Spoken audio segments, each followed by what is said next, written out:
बोलो जयकारा बोल मेरे श्री गुरु महाराज की जय। बोलो श्री अनंतपुर वासी भगवान की जय। श्री प्रथम पातशाही जी महाराज भाग 2। आप जी की पवित्र भावनाओं तथा उच्च विचारों को सुनकर श्री परमहंस जी केदार घाट वाले कुछ समय तो मौन होकर कुछ सोचते रहे।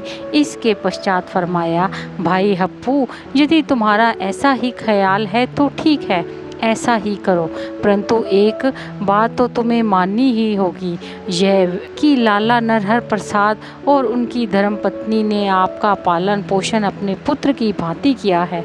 अब चूँकि लाला जी का देहांत हो गया है, उनकी धर्मपत्नी का कोई आश्रय नहीं है, उसे केवल तुम्हारा ही सहारा है। अतएव उसकी सेवा करना तुम्हारा कर्तव्य है। उसकी मृत्यु के उपरांत आपका जैसा दिल चाहे वैसा करो। उपदेश के अनुसार भजन अभ्यास तथा आंतरिक मंजिलों को पार करने का कार्य करते रहो। अपना यह ख्याल अभी लाला जी की पत्नी पर प्रकट न करना, इससे वृद्धावस्था में उन्हें असहनीय दुख होगा। सत्य ही तो कहते हैं कि जब महान विभूतियाँ किसी महान कार्य तथा उद्देश्य की पूर्ति के लिए संसार में आती हैं तो उनकी व्यक्तिगत महानता तथा प्रतिष्ठा के विशेष लक्षण तथा चिन्ह उनकी बाल्यकाल की झलकियों से ही स्पष्ट होने लगते हैं। क्या सुंदर उत्तर दिया आपने। जिन्हें बचपन से ही मोहिनी माया की झिलमिल आकर्षित नहीं कर पाई, वही माया क्यों ना संत महापुरुष की चरण रेणु बनने को आतुर हो। वास्तविक अर्थों में श्री परमहंस जी केदार घाट वाले गुरु शिष्य की परंपरा अनुसार अपने शिष्य की परीक्षा ले रहे थे और श्री परमहंस दयाल जी भी शिष्य रूप में ही परीक्षा में पूर्ण रूप से सफल हो गए। इसके पश्चात श्री परमहंस जी ने आपको कुछ विशेष उपदेश दिए। आपकी गुरु दीक्षा का नियम पूरा हुआ। आप भी अपने सद्गुरु श्री परमहंस जी के उपदेशानुसार कार्य करने लगे। सन 1863 में जब आपकी अवस्था 17 वर्ष की हुई तो लाला जी की धर्मपत्नी का देहांत हो गया। उनका दाह संस्कार कर के व कर्मकांड से निवृत्त होकर आपने अपने गुरुदेव श्री परमहंस जी के उपदेशानुसार जो आंतरिक वेश था उसे प्रत्यक्ष किया। आपने मन में विचारा कि परमात्मा ने अब स्वतंत्र कर दिया है, अब संसार की ओर देखने की आवश्यकता नहीं है। आपके माता पिता तथा लाला साहेब की सब धन संपत्ति का कोई उत्तराधिकारी ना था, परंतु सबको मालिक की देख रेख में छोड़कर छपरा से बक्सर की ओर चल दिए। बक्सर में पहुंचकर आपने गंगा के पावन जल में स्नान किया और धोती इत्यादि जो कुछ वस्त्र पहने हुए थे सब वही छोड़ दिए, केवल लंगोट धारण किया। बक्सर से अकबरपुर के जंगल की ओर जाने का विचार किया। मार्ग में आप 2 दिन के लिए नौहट्टा गांव में ठहरे। यहाँ से फिर आप आगे चल पड़े और लंगोट इत्यादि भी त्याग कर तथा दिगंबर वेश में रहने लगे। किसी उर्दू कवि का कथन है, तन ए उल यानी से बेहतर नहीं दुनिया में लिबास, यह वो जामा है कि जिसका नहीं सीधा उल्टा। इस शरीर से बढ़कर दुनिया में कोई अच्छी वेशभूषा नहीं है। यह वह पहनावा है जिसका आगा पीछा नहीं देखना पड़ता। अब यहाँ से आप डेरी घाट होते हुए तुलुथ पहुँचे। यह स्थान बहुत सुंदर और तथा रमणीय था। यहाँ निर्जन वन और पर्वत थे। यह स्थान आपको बहुत पसंद आया और लगभग 6 वर्ष तक आप यहीं एकांत वास करते रहे। आपने रहने के लिए कोई मठ अथवा झोपड़ी नहीं बनाई, बल्कि इसी प्रकार नग्न तथा स्वतंत्र रूप में रहे। यहाँ तक कि कोई कर पात्र कमंडलू आदि भी पास नहीं था। इस साधना काल में आपने मौन व्रत धारण कर रखा था। यहाँ वन्य पशु शेर, चीते, रीछ, भेड़िए इत्यादि भी बहुत थे और दिन में 5-6 बार आप को उन्हें देखने का अवसर भी मिल जाता था। वैराग्य अवस्था के कारण आपको इनसे कोई भय प्रतीत नहीं होता था। आप केवल फलाहार ही किया करते थे। कई बार उपवास भी हो जाता था। उसका कारण यह था कि वैराग्य वृत्ति के कारण आप किसी से मांगना पसंद नहीं करते थे। एक दिन स्वप्न में आपको अपने गुरु महाराज जी के दर्शन हुए और आदेश दिया कि बैठने से भ्रमण अच्छा है। प्रातः होते ही आप वहाँ से चल दिए और चौगांव, नवा नगर व डेरी घाट होते हुए डमरऊ में निवास किया।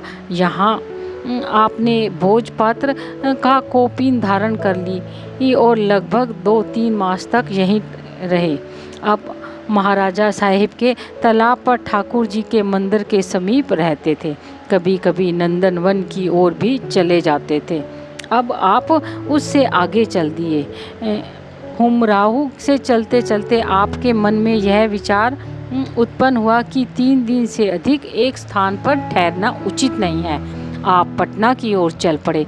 मार्ग में महाराजगंज, आरा, दीनापुर और बांकीपुर होते हुए पटना पहुँचे। यहाँ पर लाला जयप्रकाश लाल, जो कि बड़े सत्संगी और हरिभक्त थे, उनके पास आप अधिकतर ठहरा करते थे। उन्होंने आपकी बहुत सेवा की। गंगा जी का यह पावन तट शांत और रमणीय होने के कारण आपको बहुत अच्छा लगा। इसलिए आप 2-4 वर्ष इधर ही भ्रमण करते रहे। आप केवल चने तथा सूखी रोटी खाते थे। यहाँ से मोतिहारी, सोनपुर, हरिहर क्षेत्र और गंगा इत्यादि क्षेत्रों में घूमते रहे। गंगा के दक्षिण तटवर्ती क्षेत्रों में भ्रमण करने के पश्चात आप बलिया, गाजीपुर, सारण होते हुए उत्तर की ओर रियासत बेतिया में चले गए। भ्रमण काल में आपको अच्छे अच्छे योग अभ्यासी संतों फकीरों से मिलने का अवसर मिला। उनसे काफ़ी वार्तालाप होता रहा। वैराग्य की प्रबल स्थिति होने के कारण आपको सांसारिक बातें अच्छी ना लगती थी। 1963 से 1863 से 1879 ईस्वी तक निरंतर 16 वर्ष तक भ्रमण करने के पश्चात आप बेतिया रियासत में विराजमान थे। एक दिन आपके मन में यह विचार उत्पन्न हुआ कि यदि कोई एकांत स्थान नगर के बाहर मिलता जहाँ शौच क्रिया व जल आदि की सुविधा होती तथा यहाँ रहकर दिव्य आनंद की भी अनुभूति कर पाते। इन विचारों के उत्तर में श्री सद्गुरु की ओर से आपको अंदरूनी तौर से आदेश हुआ कि अब आप काठियावाड़ द्वारका जी की ओर भ्रमण करें। यह आदेश पाकर आप वहां से अयोध्या की ओर चल पड़े। इस प्रकार पैदल भ्रमण करते हुए मथुरा जी पहुँचे।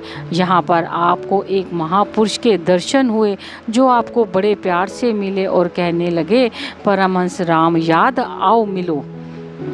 उनसे मिलने से आपको हार्दिक प्रसन्नता हुई क्योंकि वे भी पूर्ण पुरुष प्रतीत होते थे। अपने अनुरूप पथ पर चलने वाले महापुरुष से मिलकर आप अत्यंत प्रसन्न हुए। ऐसी अवस्था में आपको ब्रजभूमि अर्थात नंदगांव, गोकुल, मथुरा व वृंदावन की सैर बहुत अच्छी लगी। आप कई महीने यहाँ पर विराजमान रहे। मथुरा से आप पैदल ही जयपुर पहुँचे। यहाँ कुछ दिन निवास करके आप सांभर चले गए। सांभर में देववाणी, अजमेर, पुष्कर जी आदि तीर्थ स्थलों की यात्रा की।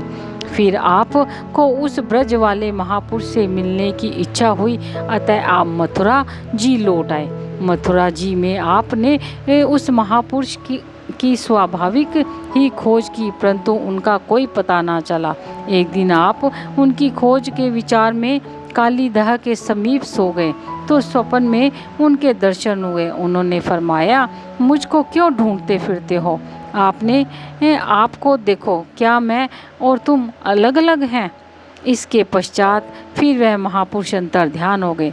ऐसी दिव्य अवस्था में आपको ब्रिज का भ्रमण बहुत अच्छा लगता था। भक्ति भाव और प्रेम से छाती भर भर आती थी। आप अपना ही बनाया हुआ यह भजन अधिकतर गाते थे। सत्य के सिंदूर इगुर, सुकृत मंदिरा का जल देहु, मांग टीका त्रिकुटी लो लागे, दर्शन हरि के पाया। बाजूबंद ज्ञान दृढ़ तिलरी, नथिया बुद्ध चमकायो। मन कर बिंदी संतोष की चूड़ी, पिए ही हर क्षण रहियो। दया के कंगन क्रोध पुछाली, धर्म की हसली पहनियो। कनक फूल अनहद बाजत, बीसर विश्व भुलैयो। सार सुरत की अंगिया साज के, सुमित की साड़ी ओराइयो। सहज समाधि बुद्धि चित लहंगा, पल में पिया को रिझाइयो। राम याद प्यारी पिया हो के, सोती माया तमकायो। सुहागिन हो के पिया के रिझाई, रज तम मैल दुरायो।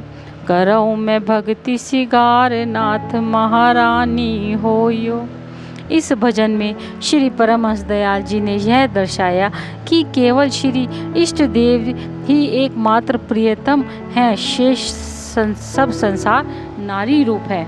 मधुराय भक्ति अर्थात आपने परम इष्ट देव जी को पति का रूप मानकर अपने को कांत भाव से उनकी आराधना, उपासना और नवधा भक्ति के द्वारा आपने आप को इस योग्य बनाना जो अपने मालिक के हृदय को भा सकूं।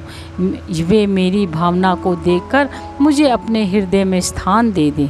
इसे ऐसा कहा जाता है मधुराय भक्ति।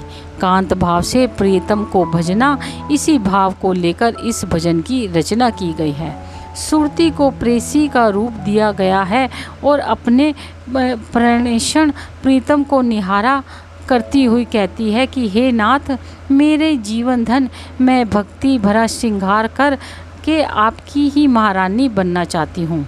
मेरी मांग में सत्य का सिंदूर भरा होगा, पुण्य कर्मों का गहरा काजल मेरी आँखों में होगा, त्रिकुटी में बसा हुआ ध्यान ही मेरे लिए मांग टीका होगा। इस तरह से मैं अपने श्रृंगार से अति सुंदर बनकर पिया के दर्शन पालूंगी। ज्ञान ही मेरा बाजूबंद तथा बाजूबंद का टिक्का दृढ़ विश्वास का हो। निर्मल बुद्धि को ही अपनी नाक में नथ बनाकर चमकाऊं। मनोहर बिंदी मेरी ठोड़ी पर होगी। संतोष की चूड़ियां पहनकर मैं अपने प्रीतम के हृदय में सदा के लिए स्थान पालूंगी। कलाइयों में दया के कंगन व शांति की पिछली चूड़ियों तथा धर्म की हसली गले में पहनूंगी। अनहद शब्द मेरे कर्ण फूल होंगे। इन सुरीले रागों में रम के मैं विषय को भुलाकर आनंद में झूमूंगी। सार सुरत अर्थात मलिन माया से सुरक्षा अथवा हर समय इष्ट देव मालिक के ध्यान में सुरती को जोड़ना ही मेरी चोली होगी। सुमति की साड़ी पहनूंगी। सहज समाधि के अद्भुत नज़ारों से मेरी बुद्धि के नेत्र खुल जाएंगे और चित्त को लहंगा बनाकर हर समय प्रीतम को प्रसन्न करूंगी। राम याद हमारे श्री 108 श्री परमहंस दयाल जी श्री पहली पातशाही जी का प्रथम नाम। श्री परमहंस दयाल जी फरमाते हैं कि मेरी सुरती महारानी इस भक्ति में अनुपम विशेष भूषा में सज धज कर अवश्य ही सोती माया अर्थात सोतिन को धोखा दे देगी और फिर अपने प्राण धन को पाकर सुहागिन होकर सदा ही सत्व गुण में निवास करती हुई रजोगुण और तमोगुण की संपूर्ण मैल को धो डालूंगी। आपने भक्ति में इस भजन की रचना कर यह दर्शाया कि आप अपने रोम रोम में दिव्य प्रकाश की आभा लिए हुए हैं। जैसा कि कहा गया है, दर द्वार दर्पण भया, जित देखूं तित तोए, काकर पाथर ठीकरी, भय अरसी मोए। ओ मेरे प्राणेश्वर, मेरी काया के सकल द्वार मानो दर्पण रूपी बन गए हैं। मैं संसार में जिधर भी देखता हूँ मुझे आपकी ही मनोहारी छवि दिखाई देती है। सृष्टि का कण कण मेरी नज़रों में आपकी ही प्यारी छवि को अपने में छुपाए हुए है। अणु अणु में मुझे आप ही नज़र आते हैं। अपने सुरत शब्द योग के लिए यही उपदेश दिया है कि कबीरा सोया क्या करे, जागी जागी अब जागी, जाके संग से बिछुड़ा ताही के संग लागी। शब्द बिना सुरत अंधियारी, कहो कहाँ को जाए, द्वार न पावे शब्द का फिर भटका खाए। लाख कोस जो गुरु बसे, दीजे सुरत पठाए, शब्द तुरी असावर हो, पल पल आवे जाए। सुरती तब तक कभी शांत नहीं हो सकती जब तक कि उस सुरती का योग शब्द से ना हो जाए। संसार के अनगिनत शब्द उसे थोड़ी देर के लिए सुख दे सकते हैं, परंतु पूर्ण शांति नहीं। सुरती की संपूर्ण व्याकुलता तब तक ही बनी रहेगी जब तक संत महापुरुषों को अपनी अकारण कृपा से प्रदान किए हुए शब्द नाम शब्द के साथ उसका मिलाप नहीं हो जाता। शब्द से बिछड़ी हुई सुरती ही हाहाकार करती है। उसे हम सांसारिक भोग्य पदार्थों का लालच देकर चुप कराना चाहते हैं, परंतु वह अपनी माँ से बिछड़ी हुई बालिका के समान किसी तरह भी चुप नहीं हो सकती। गुरु भक्ति मार्ग में प्रियतम और प्रेमिका का संबंध अत्यंत गंभीर, कठिन और कटीला है। बहुत ही नाजुक नाता है। प्रेम के तार बड़े ही जीने होते हैं। श्री सद्गुरु देव जी को रिझाने के लिए हो जाता है कि प्रेमी अपनी सुरती का मनमोहक श्रृंगार करे, उससे इतनी सज धज के सजाए, उसके अंग अंग का बनाव ऐसे हो कि प्रीतम के सम्मुख जाते ही इष्ट देव उसे एकटक इसे देखते ही रह जाएं। इसी पवित्र भावना को लेकर अलंकारिक रूप से सुरती को भक्ति के गहनों से सजाकर अपने इस उच्च पद के भजन की रचना की। इसी प्रकार एक दिन रात्रि को स्वप्न में आपको गुरुदेव के दर्शन हुए। उसमें उन्होंने फरमाया कि एक बार मन में एक स्थान पर बैठकर भजन करने का संकल्प उठा था, किंतु अब आप द्वारका जी जाने का विचार कर चुके थे, इसीलिए जयपुर होते हुए द्वारका जाना। इस प्रकार 1884 में आप पुणे जयपुर पधारे। वहाँ पर श्री जगन्नाथ जी के मंदिर में ठहरे। वहाँ से आप लाला महावीर प्रसाद के घर गए। लाला महावीर प्रसाद आपको दरोगा रामचंद्र जी की हवेली में ले गए। वहाँ आपकी भेंट श्री स्वामी अनंतपुरी महाराज जी से हुई। उनसे सत्संग वार्तालाप हुआ। उन्होंने स्वयं ही बड़े प्रेम से आपको भजन अभ्यास की कई युक्तियां बतलाई, जिसका आपको पहले से ही ज्ञान था, किंतु आपने अपने गुरुदेव श्री परमहंस जी को केदार घाट काशी वालों के आदेश से किसी प्रकार यह रहस्य प्रकट नहीं किया।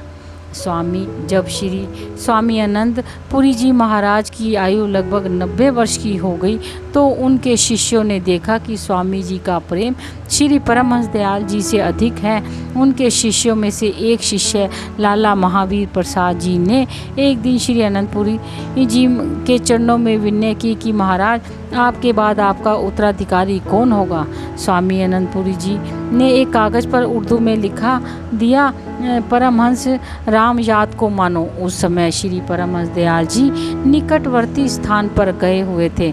जब स्वामी अनंतपुरी जी का अंतिम समय निकट आ पहुंचा, तो उन्होंने श्री परमहंस दयाल जी को बुलावा लिया। श्री आनंदपुरी जी के निज धाम सिधारने के पश्चात दरोगा जी रामचंद्र तथा अन्य शिष्यों ने आपके ऊपर एक कीमती दुशाला डाल दी। आप स्वतंत्र प्राप्ति होने के कारण एक स्थान से पर आपको सीमित रखना पसंद नहीं करते थे। आपने श्री स्वामी अनंतपुरी जी के एक दो प्रमुख शिष्यों को वहाँ का सेवा कार्य सौंपकर अपना दामन छुड़ाया। शिष्यों के अत्यधिक आग्रह करने पर आपने फरमाया, हम भजन पूजन तथा परमार्थ के लिए फ़कीर हुए हैं, हम इस समय एक स्थान पर सीमित रहना नहीं चाहते। इस प्रकार वहाँ से चलकर स्वतंत्र रूप में द्वारका की ओर भ्रमण करने लगे।